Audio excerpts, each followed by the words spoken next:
Welcome everybody to Film Discographies, where we review movie and television soundtracks from the biggest of blockbusters to the most unknown indie films. I'm CJ.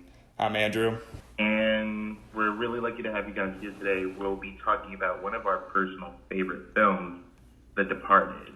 Yeah. Just for an intro, Andrew, what are your thoughts on The Departed, the movie itself? I think it's a fantastic film. It's something that I fell in love with when I was a teenager. I have thought it was fantastic from the beginning.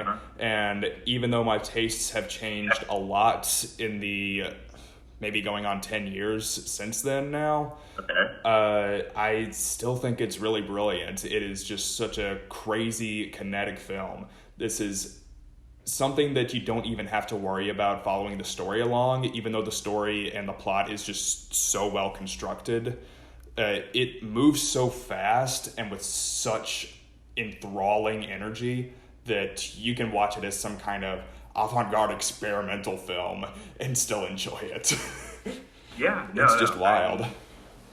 I think it's still a fantastic movie to this day. I think it partly kind of suffers from that mid to late 2000s look, kind of datingness, which, to be fair, like, movies from each decade kind of go through the same thing, so that's not really a complaint. It's just, for me, movies made during the 2000s just look weird to me. But this one, I think, really holds up. Acting is, top-notch. You have Leonardo DiCaprio. You've got, honestly, who's your favorite actor or performance in the movie itself? My favorite performance in this actually is Leonardo DiCaprio. I think this is his best performance. I think this knocks... really? Okay. Yeah, I think that this knocks his actual Oscar-winning performance, The Revenant, out of the park entirely. Because he's got so much to do in this film, and he sells it 100%.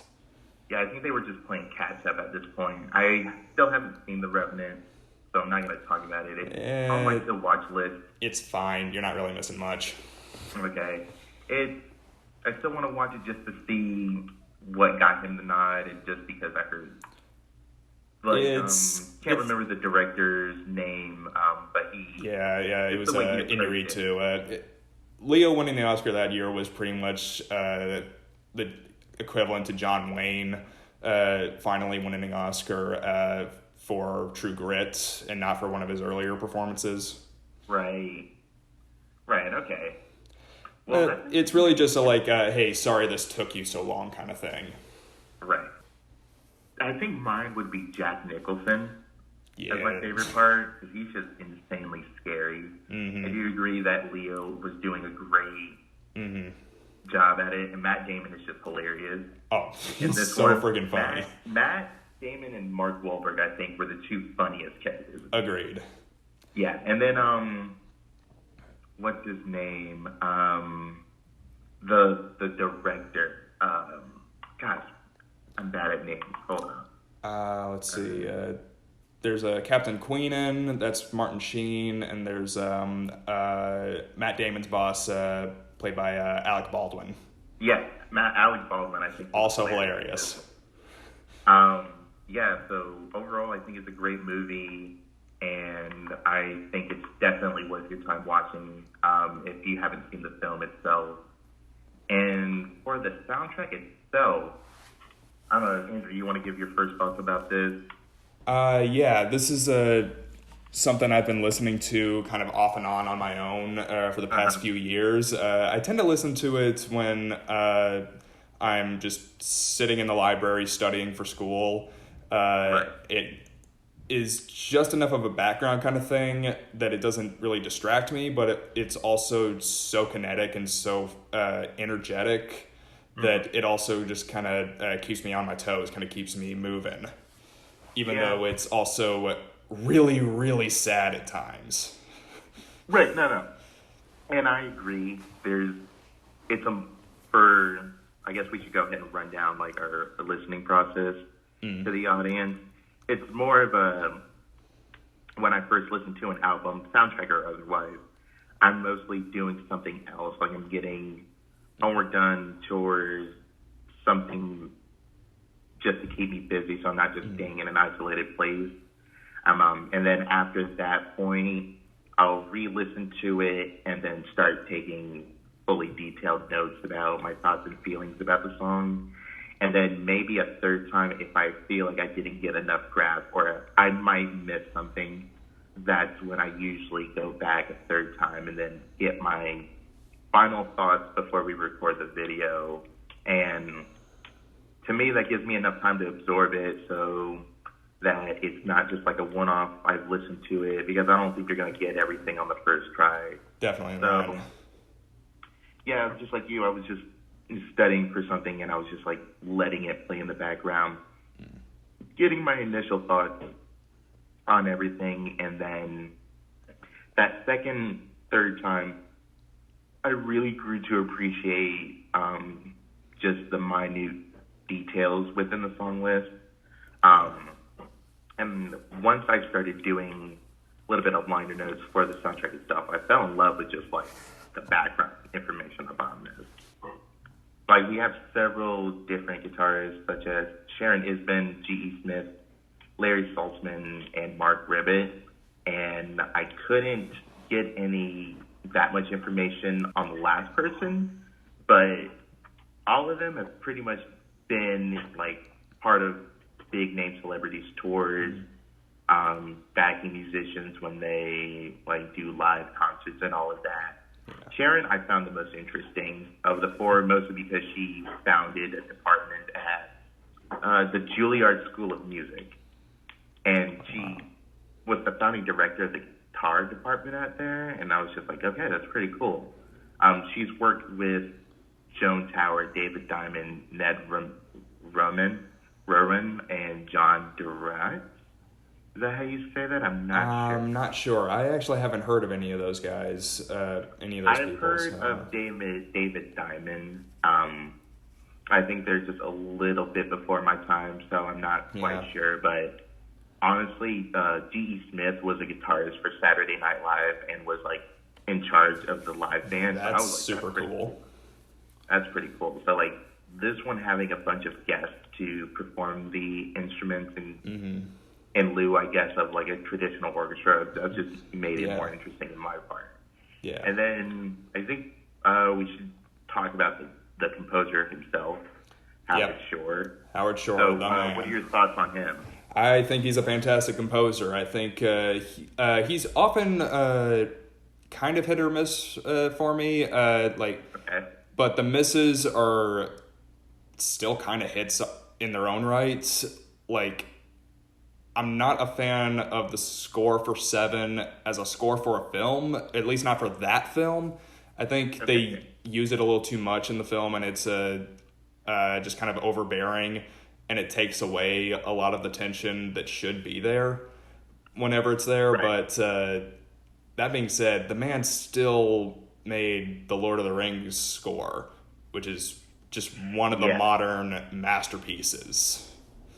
I haven't listened to it yet. It's on my to-listen-to list, and honestly, I'm quite excited. I actually didn't see the Lord of the Rings until about a year ago for the first time. That's right. I remember that. Music, it was quite breathtaking. Mm-hmm.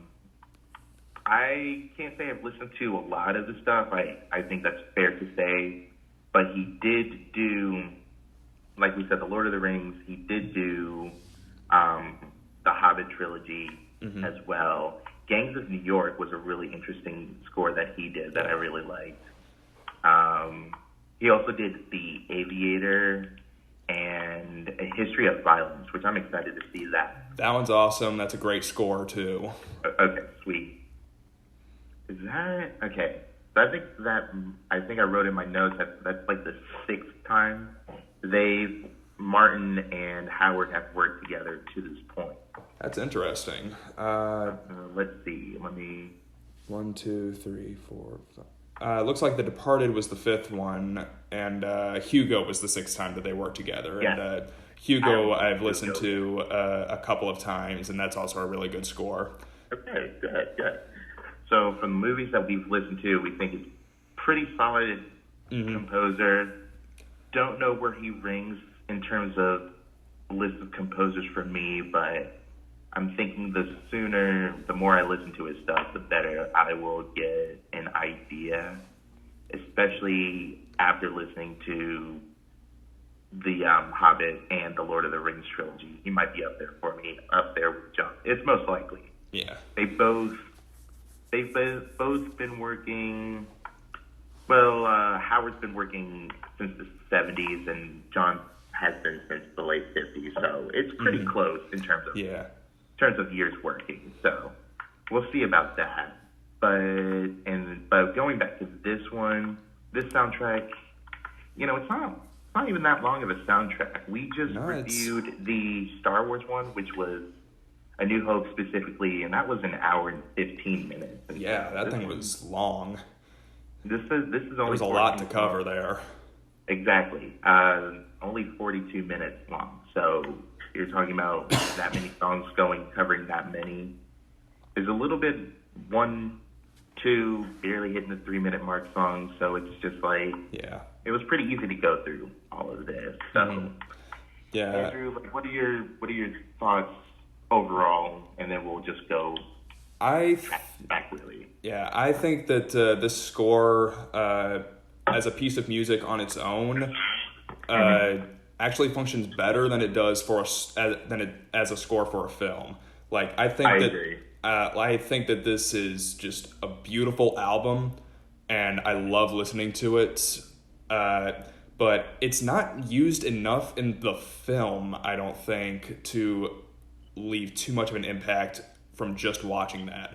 Because the soundtrack, where they throw things together from other, just already existing songs, has a little more personality in the film itself than this does. No, and that's fair. And it does help. That actually does help with setting the time period and doing that kind of ironic thing that guys like Scorcese and friggin' Tarantino like to do, where they put on a song that doesn't exactly match the tone of the violence that you're seeing on screen. And especially Tarantino, that will throw you for a loop. Mm-hmm. Yeah, like with movies that have both a various artists kind of soundtrack to it, but also a score soundtrack, it's a little bit difficult to see if they always mend together. Like you were talking about the Seven soundtrack, and it just not, in your opinion, not being like perfectly melding with the film. I also have a friend who thinks the same thing. I haven't listened to that since I watched the movie, but it does happen. I think the latest example would be, I was watching A Quiet Place. And I was just like, I'm liking a lot of these songs, but the whole movie, to me, I was like, well, this is mostly about silence, right? So like, so why is there so much of a score? And it's a big one too. So I was just like, I think it's a missed opportunity. I don't know if they learned their lesson because the sequel's coming out. Most likely not. Curious. They're just gonna go with whatever worked the first time around. Yeah, I don't know if the original person is doing it, but I'm going to be interested if we do talk about that one. Yeah. But this one, I think, for the most part, works because the movie itself is not that long. The movie itself is way longer than the soundtrack itself. Yeah, it's 2.5 hours long. I just watched it again 2 nights ago. Yeah, that's right. Yeah, I just watched it again for the first time in years 2 nights ago, and again, it still really, really holds up. But man, that thing is long. I wasn't able to start watching it until like 9:30. Yeah. By the time I was done, I was just like, almost midnight. What's going on? Yeah, and then with only 42 minutes of score. Yeah, and there's still some stuff in the score that's not used in the film at all. How much do we know? I'm not sure. I don't ever remember hearing the song Beacon Hill in there. And I don't remember hearing Boston Common at any point. There are definitely songs on here where I can definitely tell where this was in the film.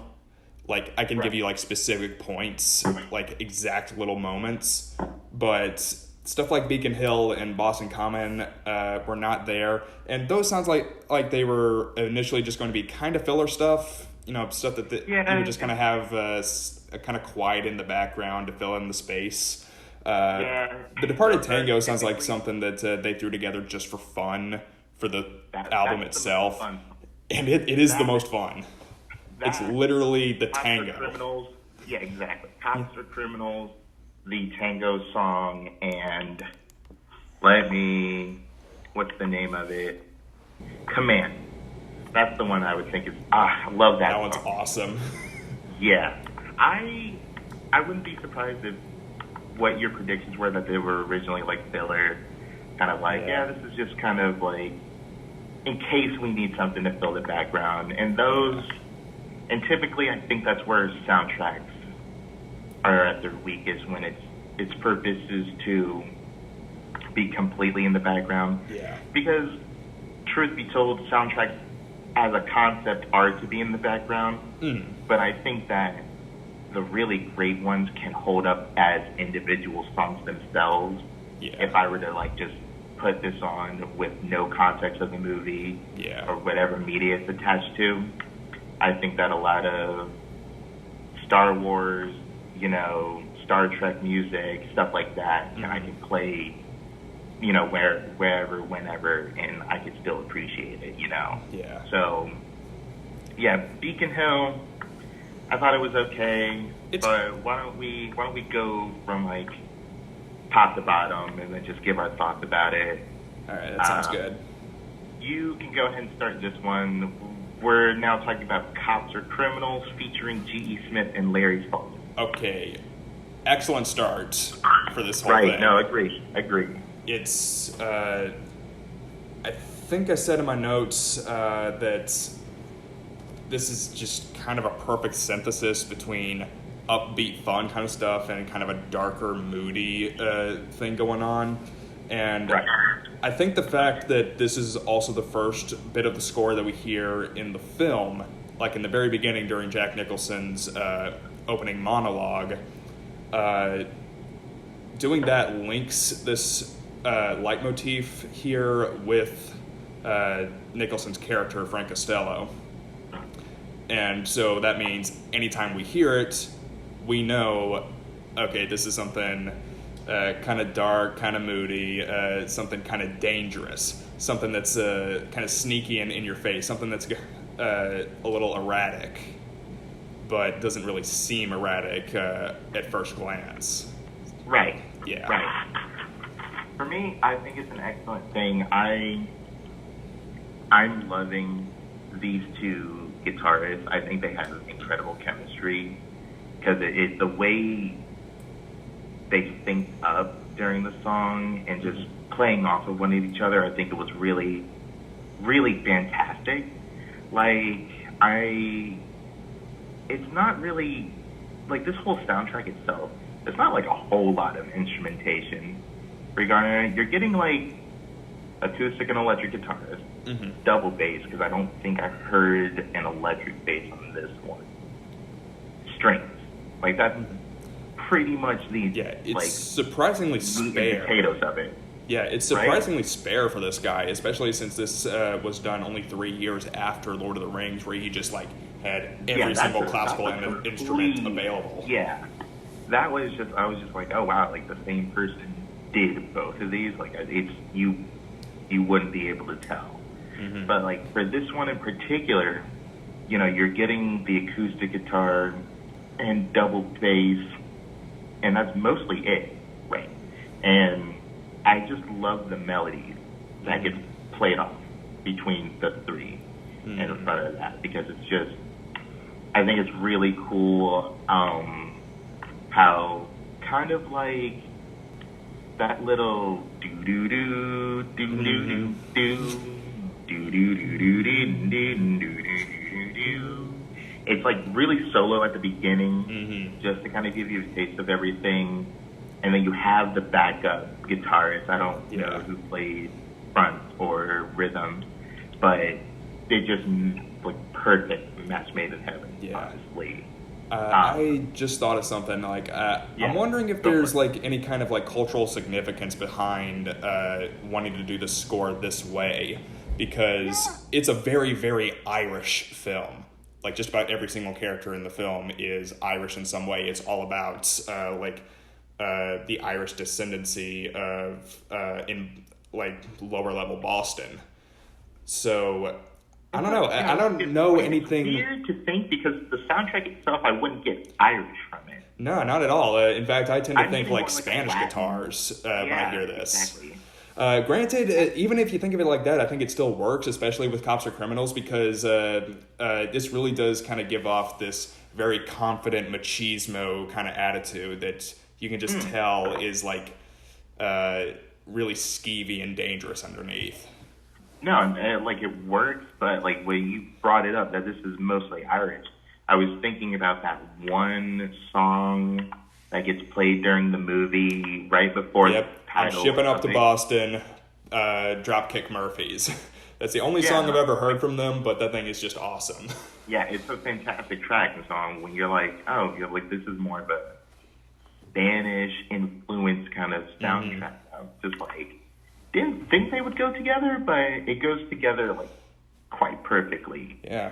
It's just, especially the way they strum the guitars, just like everything just kind of screams of kind of like a South American Latin kind of vibe towards it. Yeah. At least everything except for the stuff where you actually get that electric guitar, like the song, like the next song, 344 Wash, like that doesn't sound like Spanish music at all. Yeah, it's just weird to me, like how it just, all these influences, and I think that adds to kind of like the variety of the soundtrack, because it's just like, oh, like you're not getting like one thing for the whole entirety of the project. Here's a little bit of Spanish influences. Here's a little bit of, I would say, like maybe like a little bit of drone for 344 Wash, like the way the guitars in the background are used, like that's completely different than more somber tracks and but Tango. it all still really fits together.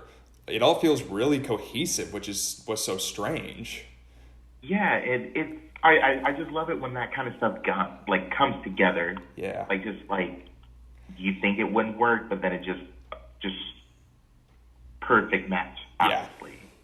Like, and going back to this particular song, like there's like these stomping noises that are like somebody's literally just stomping on the floor to kind of help with the rhythm of this. I love the double bass. Like it goes do do do do do do do, and then the guitar picks it up do do do do do do do do do. Yeah, no, like that. Do you prefer the acoustic version or the electric version? I don't know. They both have similar tones. That's really tough. Approaches to it. Yeah, I don't know. I love the acoustic version mainly because it makes me think of Frank Costello as a character all the time. Again, it's this kind of mix of, oh yeah, I'm kind of the fun, drunk uncle kind of guy, but I will also slit your throat if you cross me. I love that.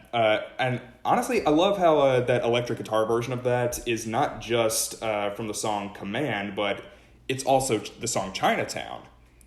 Yeah, they're the same thing, and they're both used for these two separate showdowns between cops and criminals. For Command, it's when the team of cops are surveilling this deal that Nicholson and his gang are doing, and it goes wrong. And Chinatown is that chase scene where DiCaprio is actually chasing Matt Damon and trying to figure out who he is. And they're actually going through Chinatown and all that. Yeah, and that's going back to Chinatown, like that's also a different, that's like a 70s, at least the intro, at least. Yeah, the intro is like weird. Weirdly funky, and I was just like, what am I listening to? Like where did this come from? Yeah, exactly. And so going back to Cops or Criminals, just the way everything syncs out, like that main melody, I think is a great introduction of that, so the audience kind of knows, like, this is the musical theme. You'll be hearing this throughout the film. I really like it when a soundtrack will usually just kind of be like, hey, this is like the musical tone of the soundtrack. Watch as we progress, change it up, do what we need to fit this movie in a number of ways. Yeah. So I think this is a great song. I think that it being as short as it is, it's not just 2 minutes and 1 second. Yeah. And in that you get just like a lot of emotions towards it. Yeah. Any final thoughts about this song that you wanted to add to it? Not much. I love how it just starts right off the bat, not only attaching this to one of the major characters in the film, but also giving us kind of the main ideas of the film, the main themes, the main tones that it's going for. And like, it's not even like there's this and they're kind of warring with each other. It's like upbeat and moody just kind of merge together perfectly. They're like one and the same. No, yeah, absolutely. Okay, yeah, so Andrew and I both think it's a great sound, like soundtrack beginning, so cool, we're good on that. It's actually the second song we kind of disagree. Yeah, I think we're like diametrically opposed here. I'd say almost, because I don't hate the song. Yeah. I think it's kind of just in the middle. I think what it does, and you'll have to let me know when this takes place if you were able to remember. I think for the tone and purpose for the movie's sake, I think it's a really great idea to have that in there. I think as a song itself, I think it's okay. I don't think this is something I would necessarily be kind of into. I really like that it's more electronic. The first song was like more acoustic, really just like we said, like 2 acoustic guitars, some strings, and a double bass, an outright just like acoustic version itself. This one just went full on like electric. Like this is where we really start to kind of mess with the sound, kind of really just like, you know, experiment to see how can we make that same melody, but like use it for this particular scene. Yeah. This is, I guess this kind of counts as kind of drone-ish kind of things, because you have... in the background, I don't know, I would like, say. in the background is what I meant. Yeah. Like, the way the guitars are just kind of like, boom, like just like that constant, just one kind of state of thing, state of mind, I should say. That's what I was getting. I don't listen to a lot of drone music, but, you know, from what I've seen of reviews, that's the opinion that I came to. But for me, I think it just annoyed me. I was just like, you know, I was really having fun with Counting Criminals, and I was like really just like intricate plucking and just like the groove of it. So I can see where like it was doing, and I appreciate it. But for me, I think it's okay. Yeah. Like, what did you think? I adore this song. Like, really love it. I think this is easily one of the most memorable leitmotifs in the whole thing. Like, this is something that gets stuck in my head all day long, and it's a rare kind of stuck in my head that I really do not mind in the slightest. Because this thing is far more abrasive than any of the other tracks. It's much more in your face. I just love how deeply dark and kind of disturbed it sounds. Like, this is something that suggests to me that some horrible stuff is about to happen, something horrifying, something that's going to affect the people we're attached to in the story forever. And that's exactly what happens. This is the song that plays, this is the song that's attached to the location in the film, 344 Washington Street, which is where Martin Sheen's character, Captain Queenan, dies. Right in front of Leo. Yeah, we don't hear the music right then, but this is the music we hear when we're first introduced to the location, and we hear it again when they return to the location later, when Leo finally faces down against Matt Damon. Okay. So that's interesting that you picked up on that. Yeah. Right. Yeah, this is one of 3 songs on here that's actually attached to a location and not a character or an idea. The other 2 are Beacon Hill and Boston Common, And those two we think are just kind of filler, you know, they don't Yeah. really stand out in any way. But this one, to me, stands out more than anything else here, just about. This is one that makes me think, oh, some really bad stuff's about to happen. I'm really worried. This is something that kind of reaches into my core and kind of tightens into my heart. Right, okay.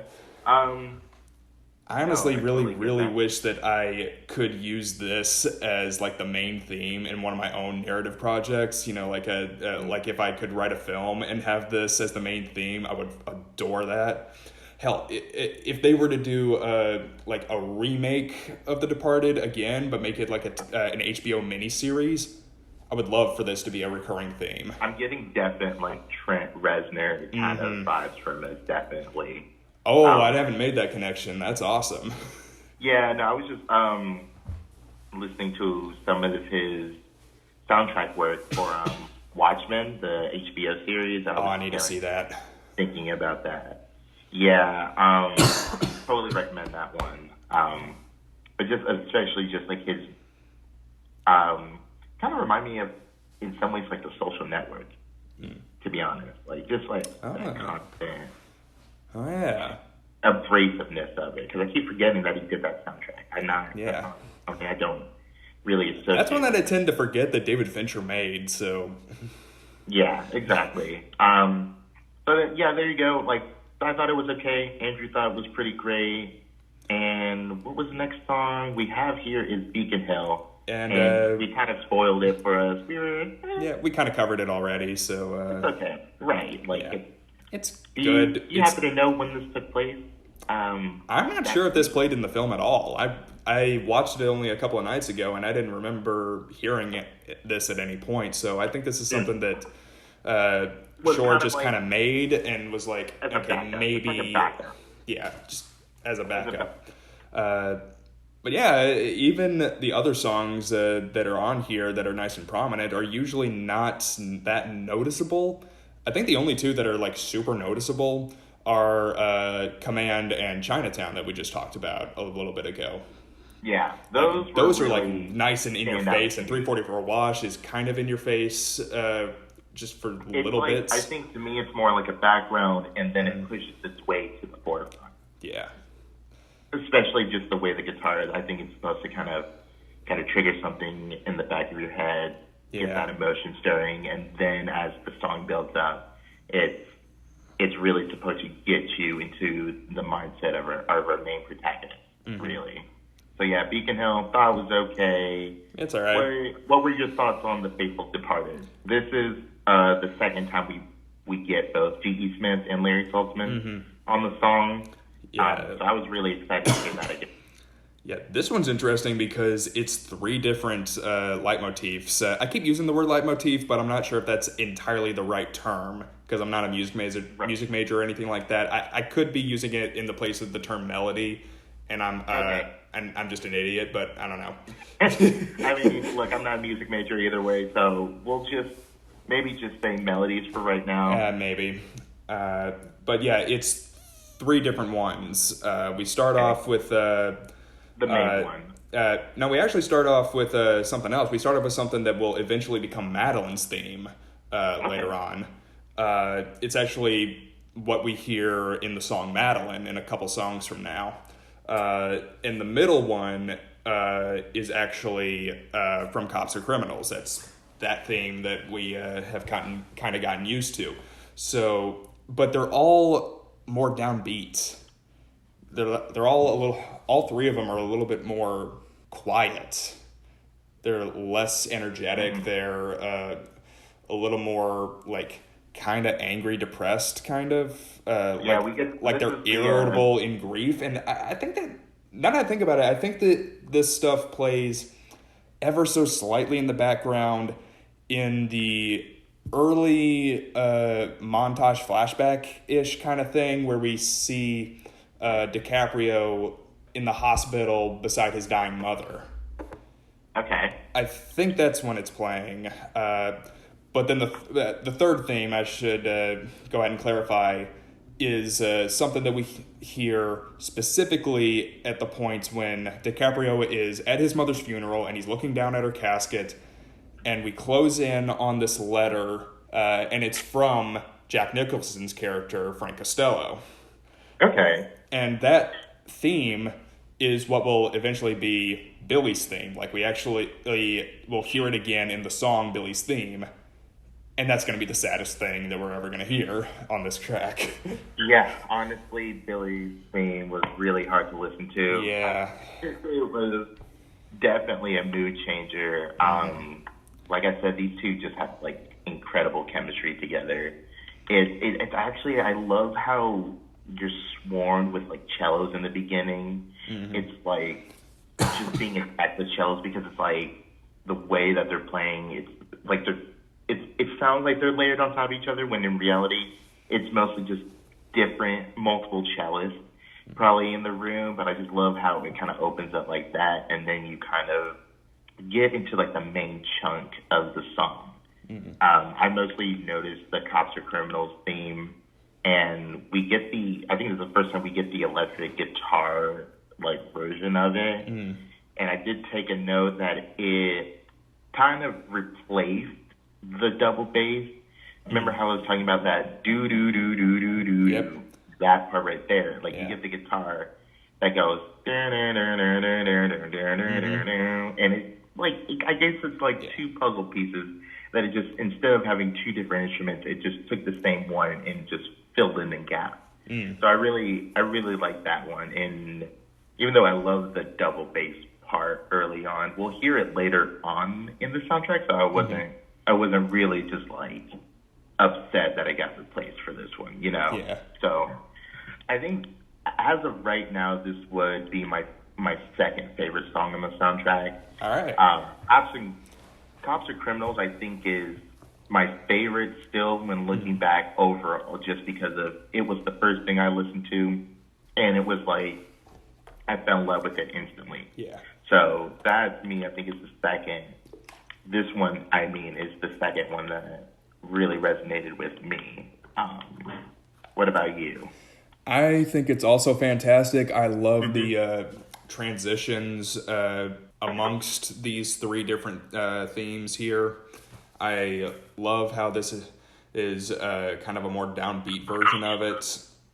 Okay. That being said, it's not like something I would, if I were to rank all the songs on here, which would be a little arbitrary in my opinion anyway, but if I were, I don't think this would necessarily be in, like, the top 5 necessarily. Okay. But it still just works. It's mainly the construction with all these three different themes transitioning from one another what really sells me on it. Right. Okay. And I totally get that. This, to me, was just like, since I fell in love with the first song, it was just giving me more of what I wanted the second time around. So I was like, I'm not going to complain about that. But then we get to Colin, and I really like what you have written down here. You said it's basically like a smarmier version of Costello's. Yeah. Could you elaborate on that? I think that it's some of the, like, dangerous dark tones underneath Cops Are Criminals is kind of absent here, and this one is kind of slightly more upbeat, and I think that fits Colin's character very well. This is Matt Damon's character, by the way. Right. And I like the idea that he's just kind of infected with Costello's BS machismo. You know, this is a really interesting role for Matt Damon, specifically because it's in between. This occurred in between the second and third Bourne films, so it's going against the kind of persona that he was gaining over those years. Where in the Bourne films, he was kind of the reluctant, I guess you could say, reluctant hero. You know, the anti-hero kind of guy, the kind of guy who is deadly serious all the time and just wants to be left alone. Whereas Colin here is the exact opposite, and he's just a smarmy, rise up in the ranks. He reminds me a lot of some of the politicians we see nowadays. He reminds me a good bit of Pete Buttigieg, honestly.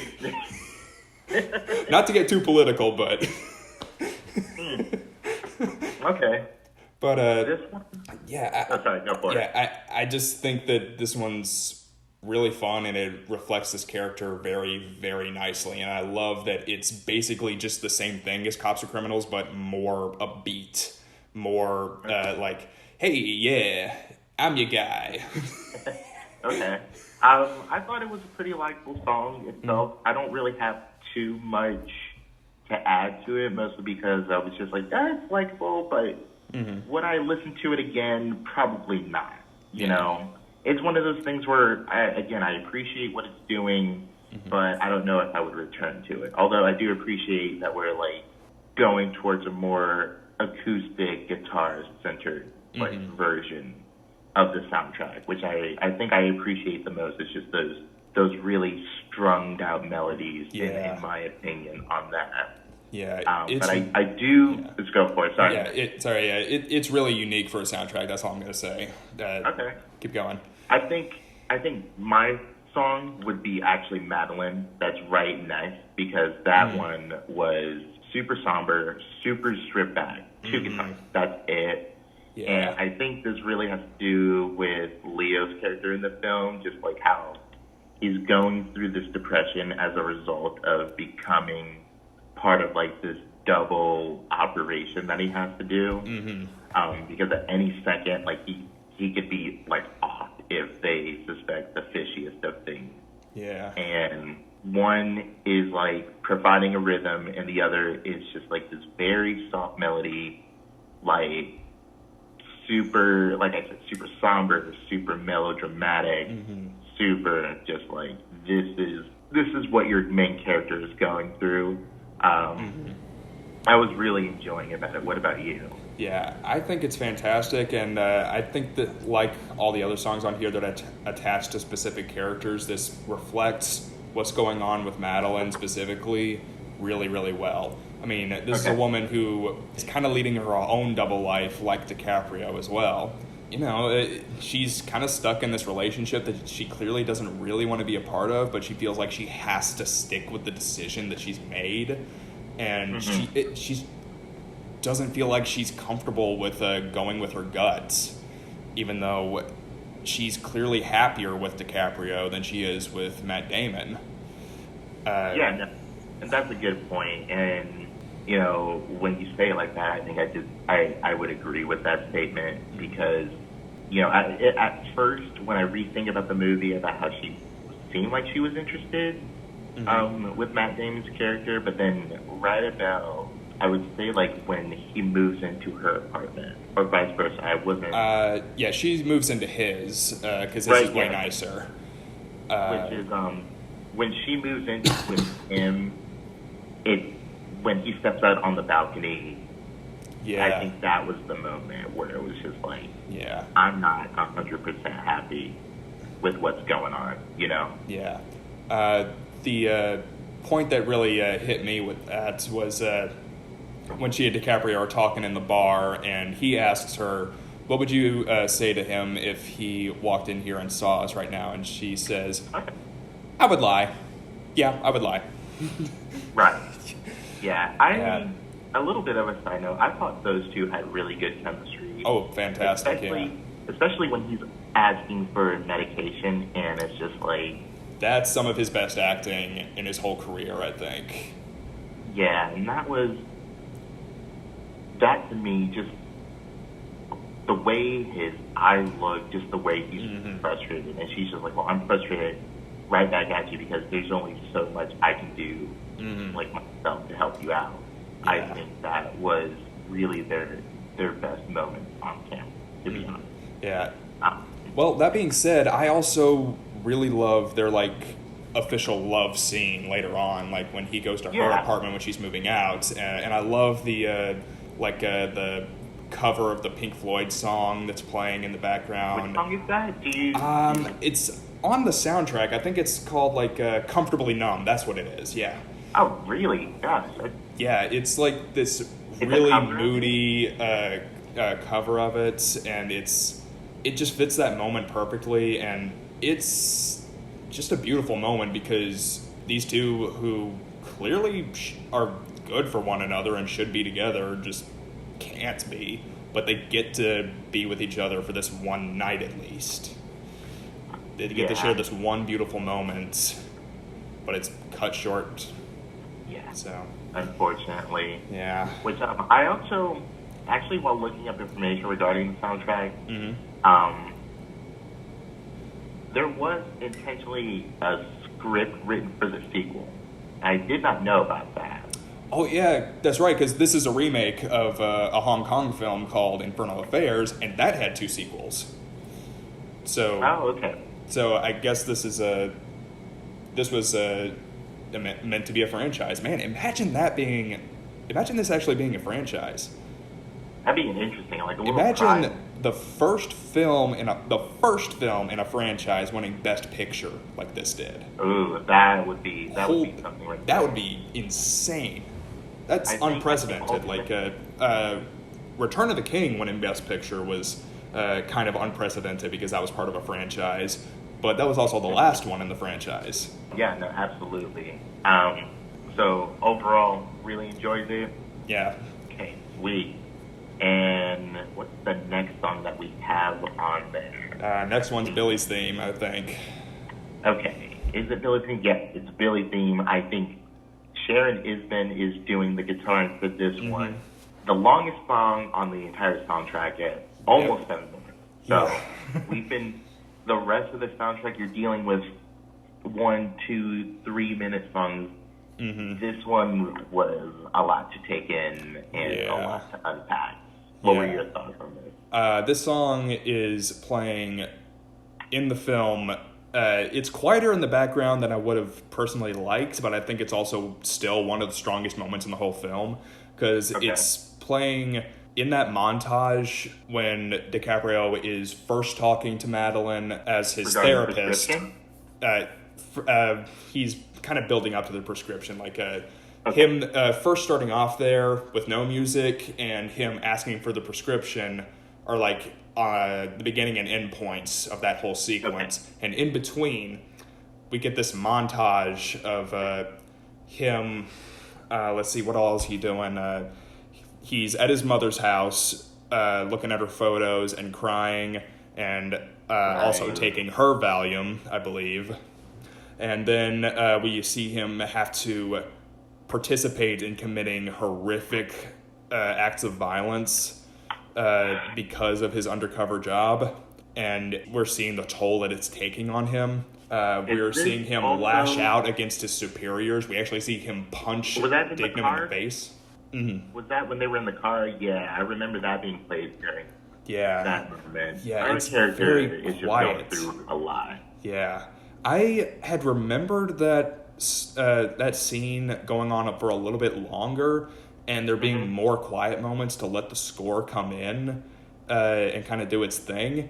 Unfortunately, that's not really the case, but I wish that had kind of been the thing. I wish that that there had been like 1 or 2 minutes of that scene that were just, the story world was just quiet, and the non-diegetic music that we have with the score here actually got to flourish and let us feel what he's feeling. That being said, the scene itself is still fantastic. Listening to this song on its own and thinking back to the entirety of the film and all the stuff that he has to go through and how his one good act that he was trying to do at the end and how close he was to getting his own life back and actually being his own man, how close he was to that only to be shot in the head and for that stuff to be cut short. This man just has a really, really sad life. Yeah, that hurt because I feel like I saw that coming, but not right when he takes that first step out of the elevator. Yeah. Real quick, a little personal history here. I first saw the film when it was on AMC, so they censored a bunch of it. They cut out like every single F-bomb. So basically they cut out half the dialogue. Pretty much, it's a Scorcese film. So. Yeah. But that means they also censored DiCaprio getting shot in the head, but they didn't put a blurry thing over it. They just zoomed in so that you really just saw a close-up of Matt Damon and you just kind of saw some blood splatter on him and kind of in the corner. Whereas in the uncut version of the theatrical version of the film, what we actually see, where everything is uncensored, you actually see the bullet go into his head and the back of it explode. And just, it's so much harder to watch that way.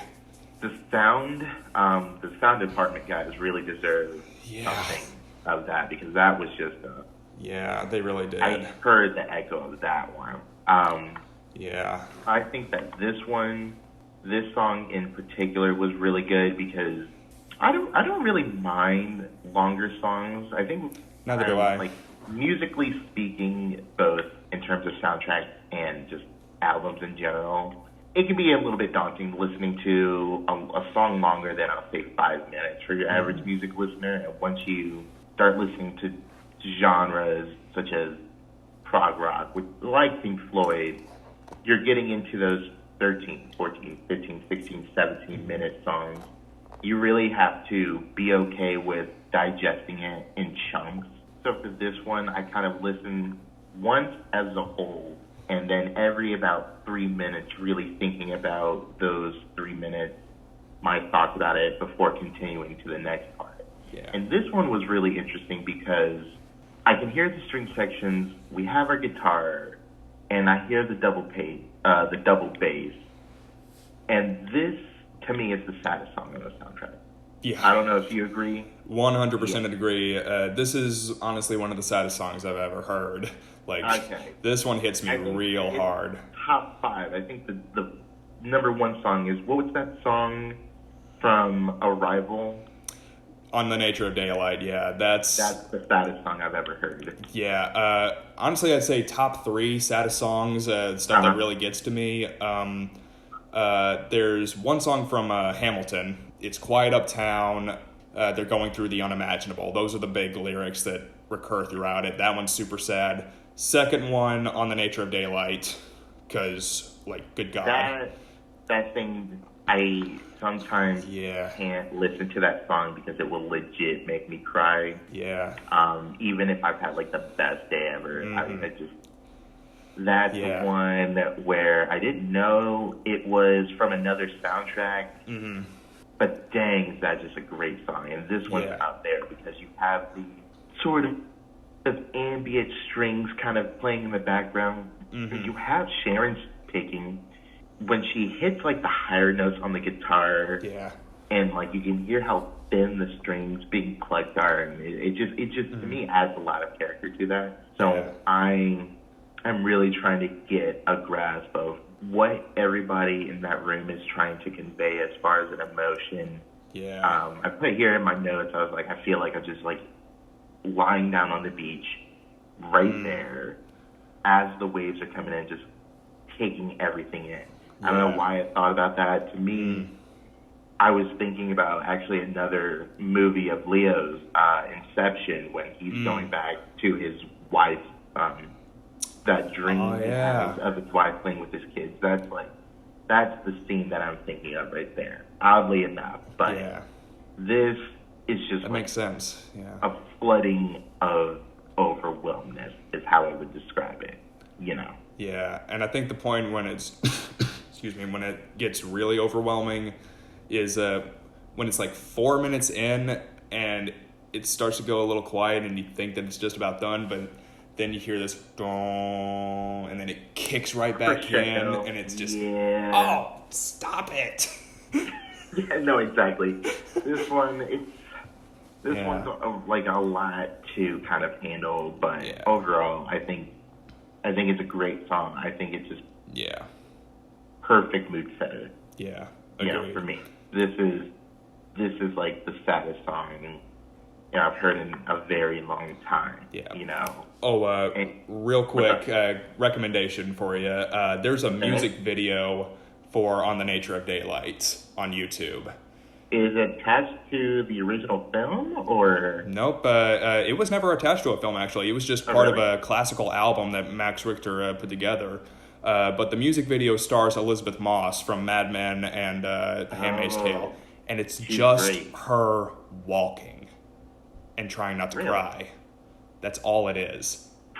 and it is so tough to watch. It is so beautiful. Yeah. Oh, and I forgot, number one saddest song I've ever heard is Nick Cave and the Bad Seeds is Distant Sky. That one is that one off?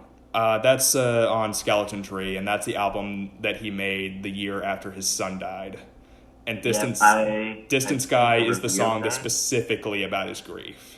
There's a point in the song where it's like the first time that he's sung anything in the song in a while, because it's featuring this other singer. I really forget her name, and I hate that I forget her name because she's just got such a gorgeous voice. But at the end of the actual lyrics, he says, "They told us our gods would outlive us. They told us our dreams would outlive us. They told us our gods would outlive us, but they lied." Oh, boy. Yeah, that one actually makes me cry. I rarely cry when it comes to any kind of art, but that thing, I made the mistake of listening to that in the library last semester while I was trying to study. Yikes. And I was just like, nope, I'm not going to cry. I'm not going to cry. Thankfully, I was fine, and I didn't have to step out, but, it was tough. I'm trying to think. The last song, and honestly enough, the last song that made me cry like that, it comes from a different album. It comes from Ariana Grande's album "Thank You Next." The song "Ghostin'," because that song, it's an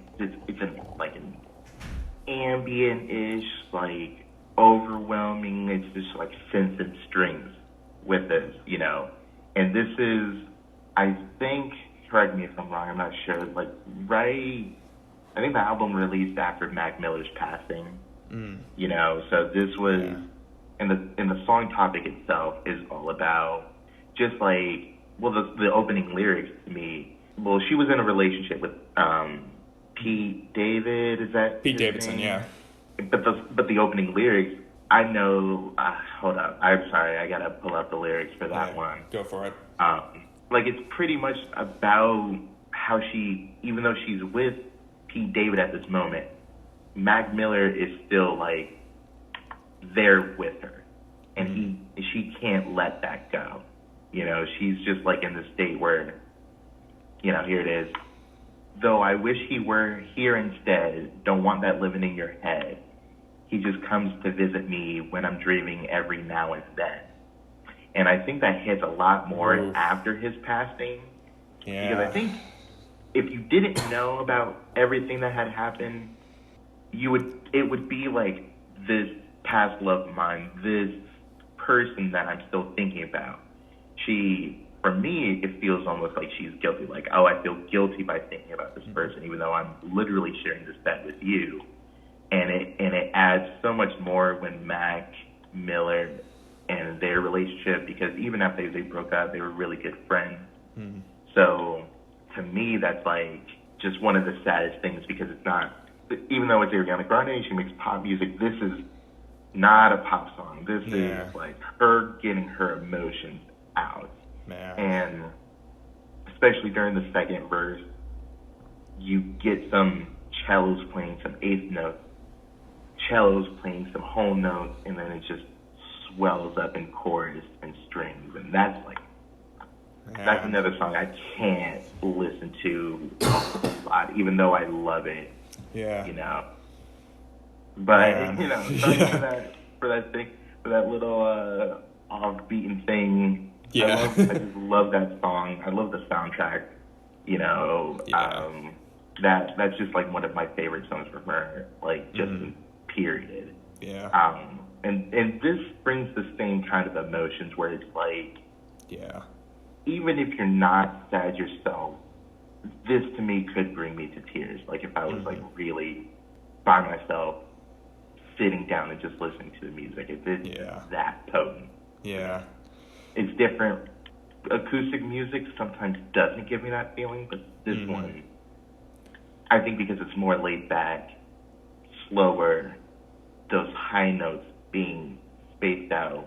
When she goes, doom, doom, doom, doom, doom, doom, doom, doom, doom, doom. Yep. Like that's really, it's just getting a lot of emotions out of me. So I loved it when I first heard it, and I love it even more the more I return to it. Yeah. This one's really special to me too. I think this is my favorite song on this whole soundtrack. This one hits me the hardest. I don't blame you. Yeah. And this actually got even more meaningful for me in the past year because I shared this one with my girlfriend just a couple months after I left London, and so she and I were still super, super, super sad about having to be in a long distance relationship. And this fit the bill pretty well for the time. And just like how we were saying that Ariana song, you know, when you get the context, it's even sadder. Like, if you were to listen to this on its own, I think it's pretty sad. But like when you put it in the film about just like the distress that Leonardo's character is in, and him constantly having to check his back, him having these meds, him just like saying, I can't do this anymore. I might die. Yeah. And like, y'all are taking forever with this operation. Like, please, like, get me out of here before somebody ends up killing me. Yeah. And that this type of anxiety is... Yeah. And I realized, watching it again a couple nights ago, that I realized an extra layer that I just never picked up on over the years because I just didn't understand it. But his whole thing, from the very first scene to his last, is that he has never been able to be his own person. He's always had to act as somebody else for different people.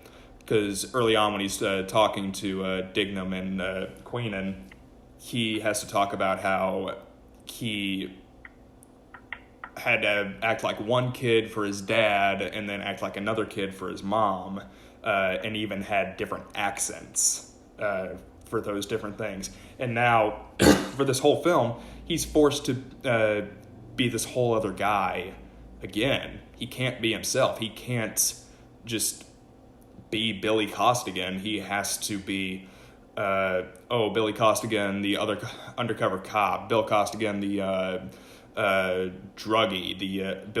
Billy Costigan, the mobster henchman kind of guy. So when Costello is dead in the last half hour, and all he says to Matt Damon is, being a cop is not an identity. I want my identity back. Yeah. And when he's saying to Anthony Anderson's character, Officer Brown, he says, "You know who I am. You know who I am." He's so desperate. You can tell how desperate he is, and this is his last chance to just be himself. He looks like he's lost sleep, and I think the song itself could just be like, this is just like what collective anxiety looks like. Yeah. Honestly, because he has so much riding on this, because he's just like, oh, I want to actually be important. I actually want to do this. Mm-hmm. And it's just heartbreaking after you see the film and you see like what happens to him. And I don't know, it's just, geez, you know, that's exactly how it would, that's just like what I would say. Yeah. Really impactful, really emotional thing. Yeah. Which is why it's funny that we get Chinatown next. Yeah. Because that is legitimately... Yeah, like, we get Command in Chinatown next. That's a weird tonal shift there. 180 completely, because Chinatown, I think, is the more 180 switch than than Billy's theme. Mm-hmm. Because Commander is just like, okay, after we've done our grieving and our characters, like, I think this comes after the point where Martin Sheen's character is like, hey, like, one more mission, like, please do this for us, we're so close. Yeah. Correct me if I'm wrong, if this song plays after when they're just like doing other stuff, I don't know. Billy's this theme, is what it sounds like to me. Yeah, Billy's theme is like when they're in the car and Sheen says to him, hey, we are this close. Yeah. Just hang on a little longer for me, kid. Right. And then Command is when Damon, Baldwin, Sheen, Wahlberg, and all of them are in this base thing kind of below the station, from what I can tell, and they're looking at the security camera footage of the warehouse. Of the warehouse on the dock, and we're seeing like these two different phone text conversations happening that should not be happening. That to me is that the order of the songs that get played in the movie as well? I think so. Well, what we see here is not really like the order that we see here, because 344 Watch, the second song, doesn't show up in the film for like an hour and a half, maybe. But Command comes first, and then a little while later, Chinatown comes in when DiCaprio watches Costello meet up with Damon in the porno theater, and then he has to chase him out and kind of follow him around and get an ID on him. Okay. Yeah, no, like Command to me seems like the next logical song to put in the track list if it were put in order, because this one is just like you get like the same like themes going on from the main characters. It sounds like you're following your main characters doing an operation or like a secret mission. Mm-hmm. It's like an electric guitar version of it. Again, there is a moment in the song I can't remember when exactly, but everything kind of drowns out, and then we get the solo guitar kind of playing a couple of notes, and then everybody just joining back in, like the strings. I think there was acoustic guitar as well. I wasn't quite sure, but I think so. I know there's two guitarists because we both have Saltzman and Smith back on this song again. Mm-hmm. Yeah, I just realized it's interesting that in Command we've got Smith and Saltzman, but with Chinatown it's just Smith. Yeah, I guess with Chinatown there's a little less of the acoustic stuff going on, and there's more of the cellos. Like I think the cellos are more pronounced, and that so we get more of the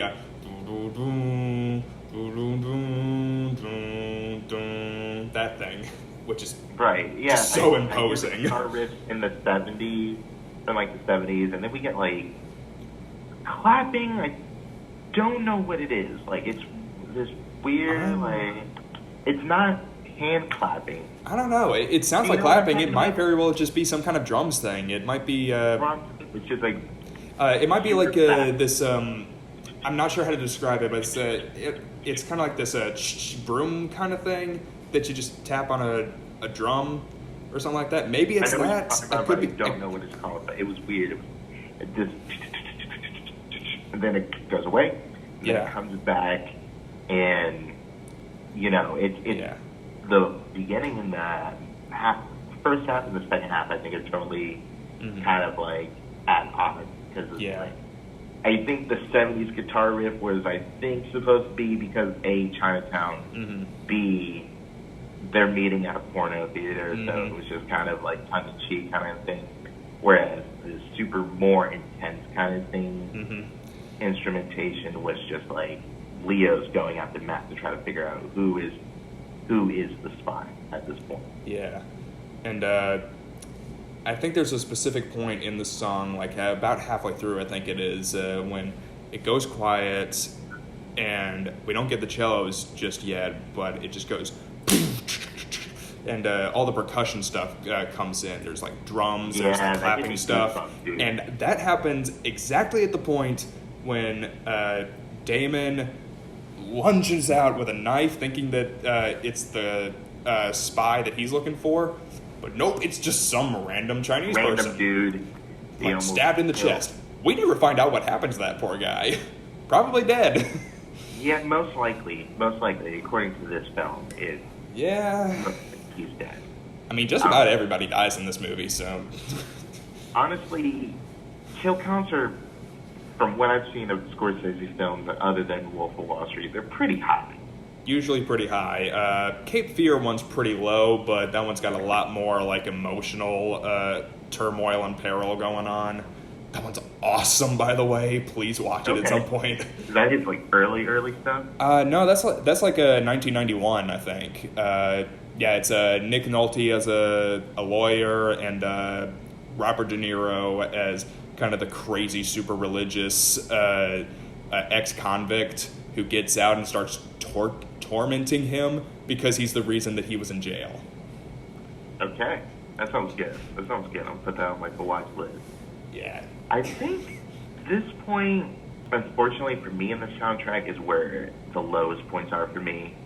Because I do like the song Boston Common. That one's nice, yeah. Such as Miss Thing, The Baby, those two for me are just completely just forgettable. Yeah. In my opinion. It felt like I was listening to rehashes of earlier songs, but slightly varied to where if you weren't paying too much attention, you couldn't really tell. But for me, it was just I always ask myself, would I go back to this if I had no interest in the movie, never seen it, or something like that? And the answer is no for both of them. Yeah.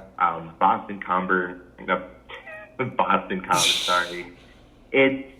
It's kind of like a lesser version of Billy's theme, but I still enjoy it, to be honest. Yeah. Yeah, that one's nice. That's one that I could probably put on in the background when I'm just kind of in a mood, and I just need something to kind of reflect that. But it's not really something that I would immediately think of. Yeah, when I think this soundtrack, it's not the first one that pops up to me. No. The only thing that's really memorable about Miss Thing to me is just I know the point when this happens in the film. Because it's the conversation, it's the phone conversation between Damon and Nicholson when Damon's on the balcony and Nicholson's at that little harbor thing in the middle of the day. And this abrupt ending at the end of Miss Thing occurs just exactly the same as it does in the film, and it's when Damon hangs up after Nicholson just threatened to have his girlfriend raped if he didn't do his job right. It's Jesus. And that's definitely the point, I think, when Damon was realizing, I have made a huge mistake over the past 20-something years. Yeah, I have to give props to Jack, because his acting is always He's just fantastic. the most terrifying thing that you've ever seen, especially him in The Shining. He's terrifying in that one, but he's also so much fun. I'm very convinced, this man is just, having so much fun, but also just, I don't want to hang out with you because I've seen this movie. Yeah. So, do you have any thoughts about The Last Rites? Since we already kind of both agree, and The Baby were just kind of okay, just kind of forgettable. I think The Last Rites was, I think that one's pretty cool, actually. It's not, great or anything, but I think it's pretty cool. I think it's, I think most of it is kind of another rendition of, Cops Are Criminals, sort of. Okay. I could be totally wrong about that, but I think that's what it is. And then, near the end of it, 344 Wash comes back in, and that's when it gets really good for me. Because, I just love that theme. I think it's awesome. Right, same here. Yeah. And I thought it was a cool thing. I overall enjoyed it because it was just a nice little breath of fresh air within the track listing. Yeah. Because actually, I think this one, looking back on it, I think this one's a little calmer than everything else. It's not it's kind of more downbeat. It's actually calm. It's not so upbeat to where I think something completely bizarre is going on in the film, but also it's not like Billy's theme and the others where it's super depressing. So I think it's just right now, this is just kind of, it's a pleasant song is what I would describe it as, honestly. I really enjoyed it, but for me, I think this soundtrack ends off on such a high note with The Departed Tango. Oh, that was so much fun. Having a song called The Departed Tango. Yeah. Not something that I was just like, what? Why? It does fit perfectly because the film is pretty much metaphorically about a tango. Like, it's about these two guys doing this push and pull thing, trying to figure out who the other is. Yeah. And like we discussed earlier, how it's just like, you know, even though it's Brooklyn, Irish heritage, it's like something I wouldn't really necessarily like attribute to like this type of instrumentation. Mm-hmm. I also got sort of a quote, and he was like, Scorcese described the music as a very dangerous and lethal tango. And he actually cited a guitar-based score of Murder by Contract and The Third Man as inspiration to that. I don't know, have you listened to any of those soundtracks? I've seen The Third Man, and I was never a fan of the music. I don't think it fits well with the tone of that film specifically. But hey, if that's what inspired this one, maybe I ought to go back and give it another shot. I thought it was a cool inspiration. Yeah. This one's like even more upbeat than Cops Are Criminals, and I'm just like, okay, I'm all for it, dude. Like, you're ending off the soundtrack, excuse me, just like the most upbeat. We've been going through like several roller coaster of emotions, and I'm like, okay, like, I'm glad we're ending on like a high now, you know? Yeah, this one's just fun, and it's actually, I think it's one of the longer ones on the track, on this whole thing. It's like 3:38, yeah, it is. It's a little bit longer than most things on here. I think it's the second longest. Wow. That's weird, because it's one that you would think would be like one of the way shorter ones, but... Yeah, because it's like, I would have figured it was going to be more of just like I don't know, you know, like those songs that played during like... Right when the character saying the last line of dialogue, and then like the title screen shows up. Yeah, like the final line, the great final one-liner kind of thing. And then the title would come up, and then like you would get, usually like in movies, you get like a different song that plays while the credits going. But this one, that probably would have happened if this movie had been made in the 70s or 80s. Okay. Like, this film probably would have ended on like a freeze frame. The title would come up, and then the credits would have rolled over that freeze frame, and this song would have been playing. But honestly, thank God it came out in the 2000s. Right. Do you know, like, when the Hong Kong movie was made? Like, the one that this is... That came out, I believe, in like 2003, I think. I'm going to check on that real quick. Short? Yeah. Of a remake? Infernal... When it comes to American remakes of foreign films, they tend to come out kind of soon after. That'll kind of tend to happen. Like, I forget when exactly the original Ringu came out, but that might have been like 95. And The Ring, the American remake, came out in like 2004 at the latest, I think. This one, it says it came out in 2002, the original movie. That's right, yeah. 06. That is a really, really good film. It's not perfect. I think that The Departed is honestly far superior. I kind of feel bad for saying that, but I think there are just points in Infernal Affairs where it's just too much. Like the scene where the Martin Sheen character, like the captain, dies in Infernal Affairs is way too over the top, to the point where any kind of emotional reaction, any kind of grief that we could be sharing with the main character is just sucked away. Let's just go. Okay. Yeah, like all the lighting gets like really, really soft all of a sudden, and this really sappy, super sad song starts playing at full blast, and it actually gives us kind of desaturated flashbacks to earlier in the film, and it's like, stop! This is what people make fun of, man.